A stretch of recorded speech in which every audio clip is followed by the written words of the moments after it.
So the next question, the next topic is explain the story of Amida Buddha as told by Shakyamuni in the larger sutra. Yes, so if you want to understand this, go to the commentary on the Buddha, on the Sutra on the Buddha of Infinite Life, or the larger Sutra commentary by Jodo Sensei on page 53. So if you go there, you will see that this is explained in sections 4, 5, 6, 8, and 9, and 10 of the story of Dharmakara becoming Amida Buddha.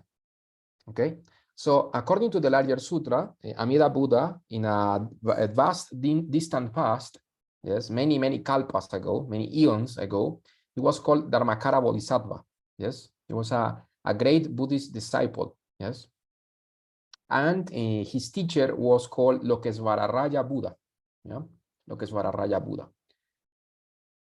So here Jodo Sensei explains that of course the history of our planet and our galaxy is only a small part in the large history of our world system, because actually there were 52 Buddhas explained in the larger sutra, 52 Buddhas from a distant past, yes, that appeared, and after these 52 Buddhas appeared, there appeared Lokesvararaya Buddha, and actually the larger sutra explains all of these 52 Buddhas with all of their names. No?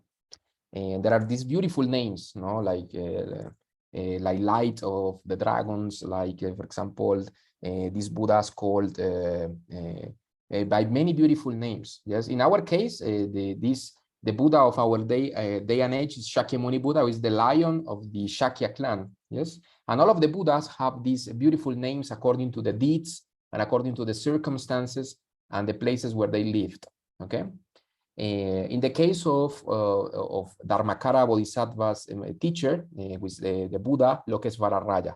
Okay, and then the sutra explains this, that before Dharmakara began his bodhisattva path, he used to be a king. Yes, a very wealthy and famous and wise king. Yes, and he heard this Lokesvararaya Buddha's exposition, yes, of the Dharma, and he rejoiced in his heart, and he abandoned his palace, very similar to Shakyamuni, no? But in this case, he was not a prince but a king. Yes, and this king abandoned all of his riches, yes, all of his family, and he started to practice the Buddha Dharma under the guidance of Lokesvararaya Buddha. Yes, it is explained in the sutra that he was not an ordinary being. Yes, he had superior intelligence, courage, and wisdom. Yes, and he distinguished himself in the world. He distinguished himself in Dharma matters. Okay, he was very passionate about the Dharma, and he had great wisdom, great compassion. Yes, and he had great potential. No? It is said here that that Dharmakara Bodhisattva, yes, then approached Lokesvararaya Buddha, yes, and he circumambulated. He walked around him 3 times, which is a sign of respect. Yes, and he explained his body-mind, no, his aspiration to become a great Buddha in the future. He would become Amida, but at that time he was called Dharmakara Bodhisattva. Yes, and he said that I will quote the sutra here. I will quote from time to time the sutra. Yes, not all of it because it's way too long, but I will quote this. He said before Lokesvararaya, this is Dharmakara speaking. I resolve to become a Buddha, equal in attainment to you, O holy king of the Dharma, to save living beings from birth and death, and to lead them and to lead them all to liberation. Yes. And then Dharmakara Bodhisattva explained that he had a special plan to create a special pure land in which all beings of the universe could go and attain enlightenment. Yes. And Dharmakara Bodhisattva said to Lokesvararaya Buddha, he said, when I have become a Buddha, my land shall be most exquisite. Yes. And he explains that, quote, those who come from the 10 directions will find joy and serenity of heart. When they reach my land, they shall dwell in peace and happiness. Also, Dharmakara said, the seat of enlightenment will be supreme. My land, being like nirvana itself, will be beyond comparison. Okay, we have to bear in mind that Pure Lands already existed at the time of Dharmakara Bodhisattva and Lokesvararaya Buddha, which was many kalpas ago. You see, Buddhas have always had Pure Lands with Sambhogakaya bodies. Remember the three Buddha doctrine, the three body doctrine, no? There's Dharmakaya, Sambhogakaya, Nirmanakaya. All Buddhas have Pure Lands with Sambhogakaya bodies. But the thing was that Dharmakara wanted to make a special Pure Land, yes, which will grant enlightenment to all those who are born in there, and it will be possible to be born there even for ordinary beings, you see, from all the 10 directions on the universe. And he wanted to make a Pure Land which was unrivaled, who was the supreme Pure Land, yes, better than all the Pure Lands combined in the past, okay? So he didn't want to make another Pure Land, no? He wanted to make a very special Pure Land that was capable of delivering and saving all sentient beings in the 10 directions of the universe, regardless of their spiritual capacities, yes? And then in order to accomplish this, Dharmakara realized that he needed the help of Lokesvararaya, yes? And he said, I beg you, the Buddha, Lokesvararaya, to become my witness and to vouch for the truth of my aspiration, yes? The word honored ones in the 10 directions have unhindered wisdom. I call upon those revered ones to bear witness to my intention. Even though I must remain in a state of extreme pain, I will diligently practice, enduring all hardships with tireless vigor. No? So here Dharmakara is explaining that doesn't matter how long it will take, it doesn't matter all the suffering, all the difficulties that he will encounter in the path. He's determined to create this pure realm, yes, this Pure Land, yes, for the benefit of all sentient beings. And the sutra says, having spoken these verses, Dharmakara said to the Buddha Lokesvararaya, respectfully, word other one, I announce that I have awakened the aspiration for the highest perfect enlightenment.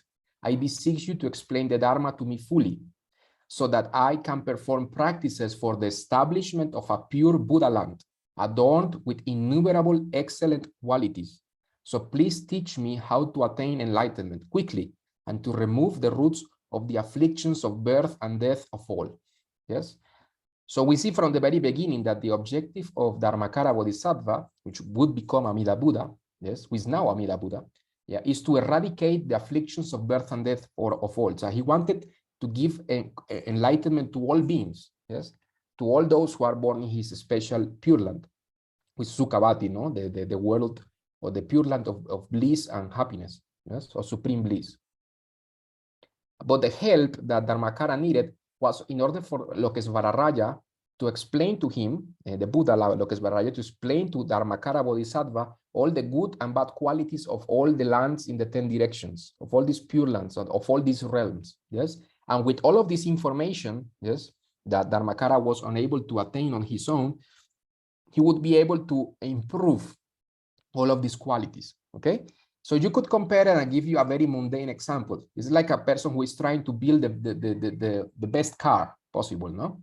Imagine that you work, I don't know, in Mercedes-Benz or in Ferrari, yes? So you look all of the previous models, yes, and you want to improve on them. You want to say, okay, this didn't work, this works, I will improve on this. So in this sense, yes, I'm only giving you this mundane example for you to understand that Dharmakara wanted to see all of these lands, yes, these Buddha lands, and wanted to see what was the best qualities in them and how to enhance them. And all of the work, the not so good qualities, he wanted to discard them, you see? So in this sense, what Dharmakara needed was information, yes, not only information, but to see all of these realms, and with the help of Lokesvararaya Buddha, with the help of his supernatural powers, then Lokesvararaya showed Dharmakara Bodhisattva all of these qualities of all of these pure lands, all of these Buddha lands.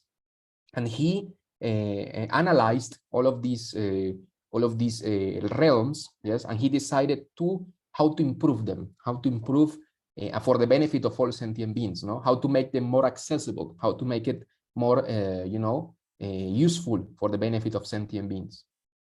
Okay. And then Lokesvararaya Buddha was very pleased, you know. As you know, Buddhas have no ego. So if somebody is trying to be better than you, as a good teacher, he was very pleased and say, okay, that's excellent. Yes, you have the qualities. You are not an ordinary disciple. You are actually have the potential to become this Buddha and to create this Pure Land that you want to create. Yes. So actually, Lokesvararaya Buddha actually blessed the efforts of Dharmakara, and he assured him that he will be successful. Okay. So it says in the larger sutra, this is very beautiful. Yes. This is Shakyamuni Buddha speaking of this story, of course. Yes, but he's speaking about the words of Lokesvararaya.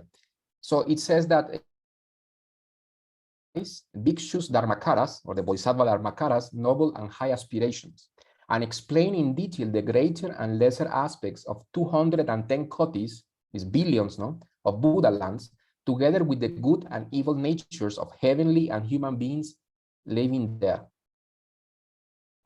He revealed them, all of these details, he revealed them to the bhikshu, to Dharmakara, just as he had requested. Okay, so then Lokesvararaya showed him all of these lands, yes, in the 10 directions, and then he resolved to make his Pure Land according to the information that he received. Okay, and he created the best Pure Land possible with this guidance of Lokesvararaya. And it says here that then Dharmakara, for 5 full kalpas, yes, for 5 eons, he entered into meditation, to contemplation, yes, only to create the vows that he would need to do. Okay, sometimes people misinterpret this. They think that the Pure Land was created only in 5 kalpas. This is not true. Yeah, what the 5 kalpas are only for the for the blueprint. The blueprint, the plan. Only took 5 kalpas. So imagine that. Yes, he practiced for innumerable kalpas in order to manifest the Pure Land that he wanted to create.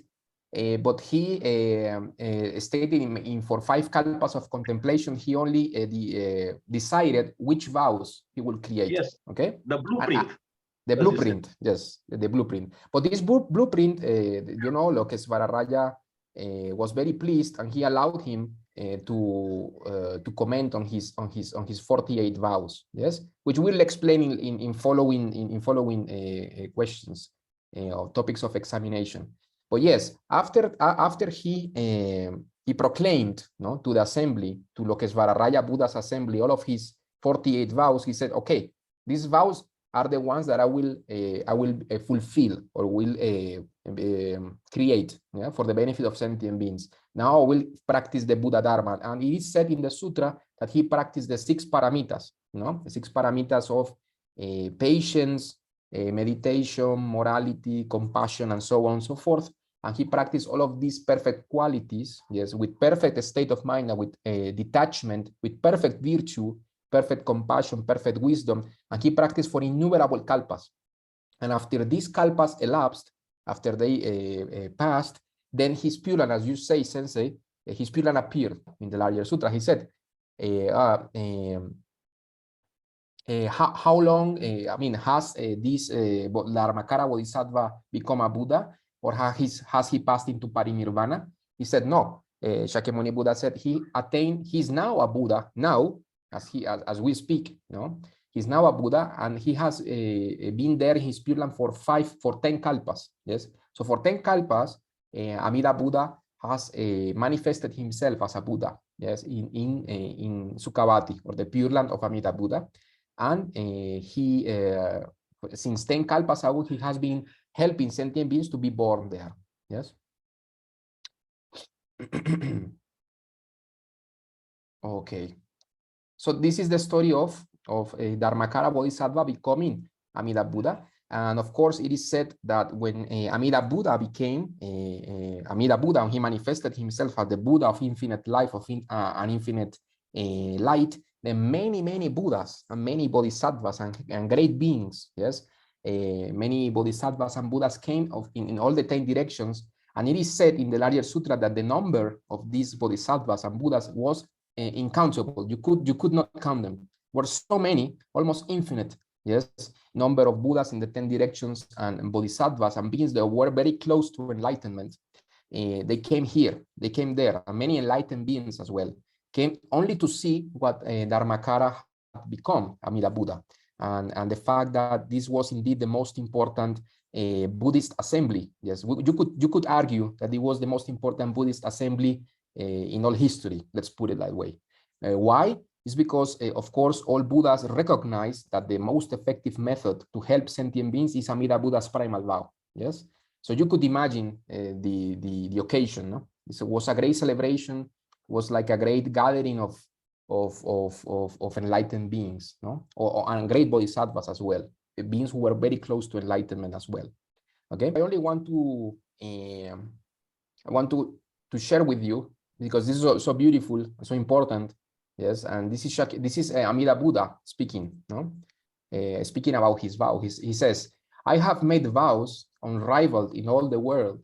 I shall certainly reach the unsurpassed way. If these vows should not be fulfilled, may I not attain perfect enlightenment." So this is the determination of Dharmakara Bodhisattva before engaging in the Bodhisattva practices to create his Pure Land.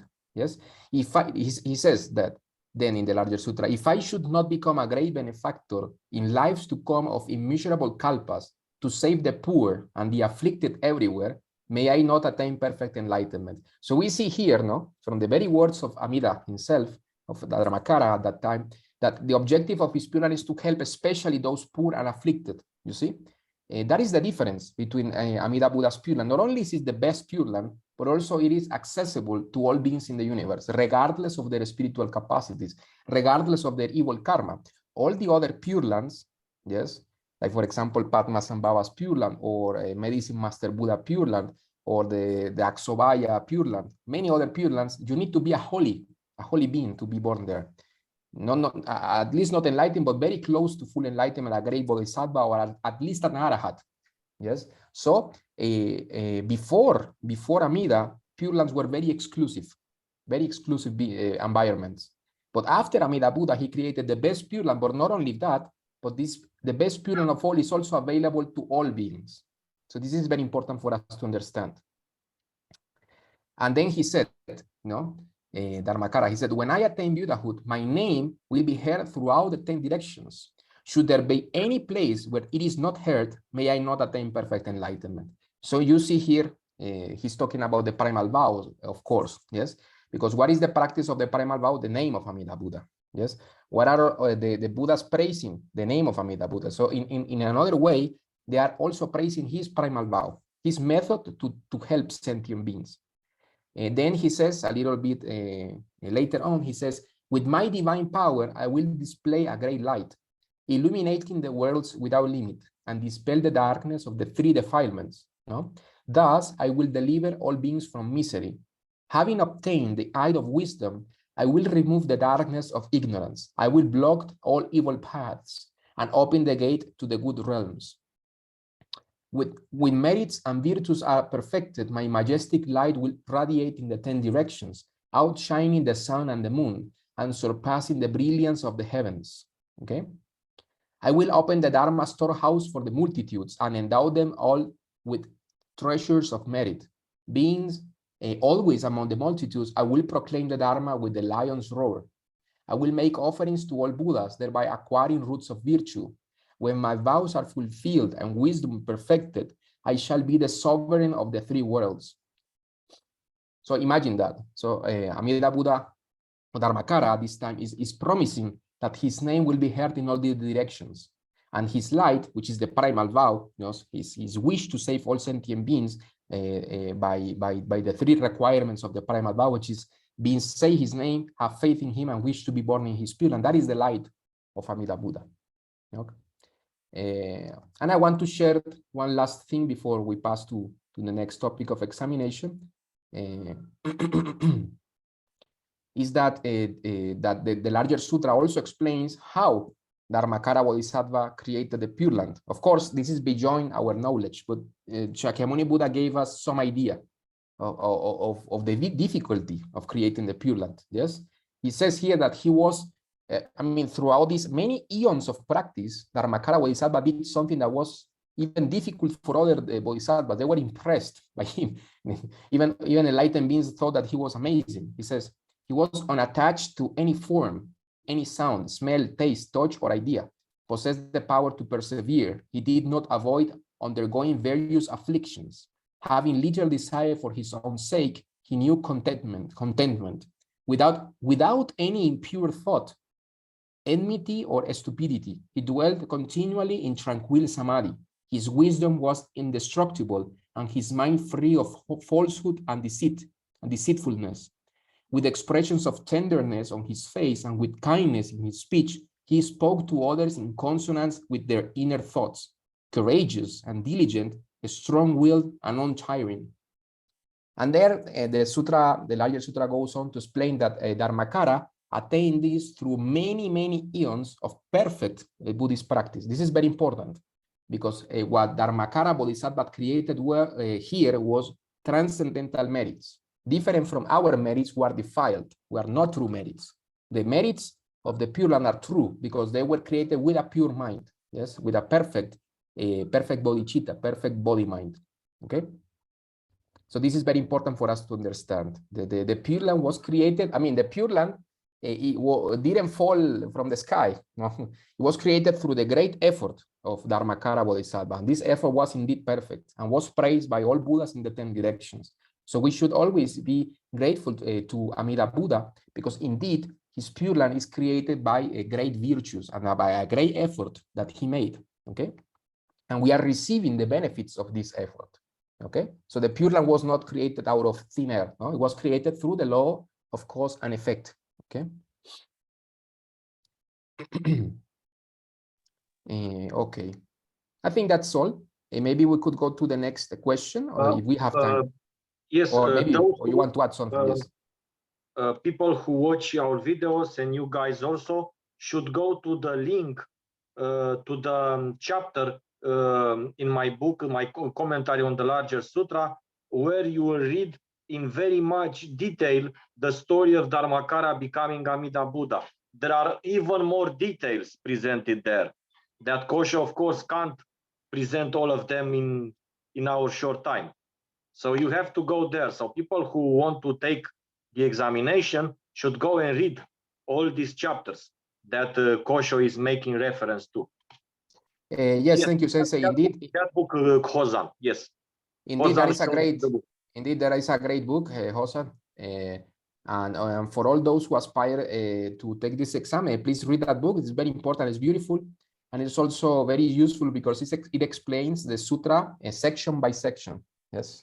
And this is quite important for you. Mm-hmm. It's very important to have the books also in printed form. If you guys in Latin America don't have them in printed form, I will try to buy them myself. So when you come here, to give you a copy in Spanish, so that each temple, each teacher should have the book in their center in written form also. Because you never know what happens with internet.